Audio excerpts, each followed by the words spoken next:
Hello viewers, how are you all? Welcome back to another video. Guys, in this video, we are going to learn about hooks. What is the use of the hooks? To stop use of a repetitive code, to avoid redundancy. For example, I'll show you an example here in the screen. Let me take anything, get text from the element. You can see here, I'm launching a browser each and every time. I'm using a page each and every time. I'm closing a browser each and every time. In the sense, you could take any code here. These are repetitive code, right? And this is also a common scenario, common code, which is applicable for all the tests, right? In order to avoid that, we can have one file, right? We can have a hook, where hook we have different methods. We have before and after. You can have before all, after all. You can have before each, after each. Depends on when the type of execution happens, when you need that, we can use it, and it avoids redundancy. It avoids repetitive flow of a code. Let me give an example. Okay, so let me have a test here. We have a file. I'll write scenario hooks.ts.js file. I'll explain you what are the scenarios where we can use, right? Let's say before all where we can use, right? Before all we can use, what do we need? What is a common code that is required for all the test cases to execute? Let's say launching a browser, right? Login, right? So these can be used in one code block, right? Before all we can use. And what is scenario? What is a common code which is required after all the execution of test cases? Let's say after all, right? It may be closing a browser, closing the DB connection, etc. Here connecting to DB also we can write in before. Connecting to DB. Okay.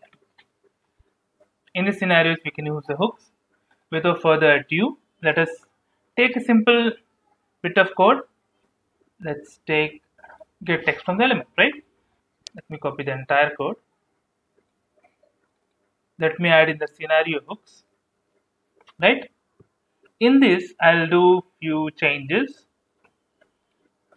I want this browser and the page to be executed before the launching of a browser, before launching of a test case. So this is getting test to the element. I'll just rename it. Get text. And I'll write here before. Inside that I'll write async. We'll take it is a synchronous function here. Open bracket, close bracket. Now I want browser to be declared here. I'll say let browser and I'll write let page, and I'll put a comment to this. I'll use this block of code here and I'll put it in this place. I'll put a comment here, and you will use this block of code. I'll put it in this way. So what does it say? Browser is here. We are launching the browser Puppeteer and the page. The page object and the browser object is created in before all itself. So what is the statement that is executed entirely here? Even the URL is same for this scenario, but URL might differs based on your project, right? You might have to launch different web applications in different test cases, so this might not be common. So closing of a browser is common in this scenario, almost all the functions, right? So for that we'll use after. This also will be a asynchronous function, async function, and closing the browser. And we have before is after it, but that will not be applicable in this particular test case. But for knowledge purpose, I'll just write before each. That will also take asynchronous function, and what it does, it will run after each test step. Sorry, it will run before each test step, and this will run after each. We have it will run after each test step. So let me copy this.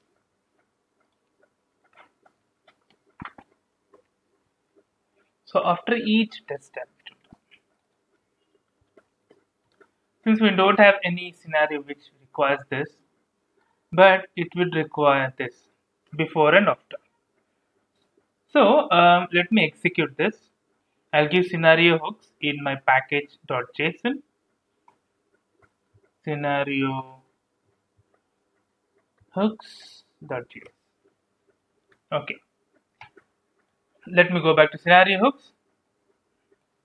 Let me execute npm test.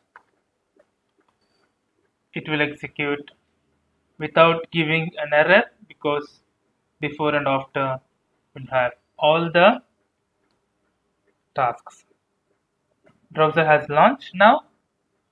It has gone the web page. So yes, it has got passed. The context of the event is sample form of to test Puppeteer actions, and it has passed. So this is a simple example for hooks, guys. In projects, we'll have a different file or a different folder where we can have the hooks, and that file will be imported or inherited in the functions to use before and after. So that's it for the video, guys. If you like the video, please click on like. If you're a new viewer, please click on subscribe. Till then, guys, take care. Have a great day. Bye bye.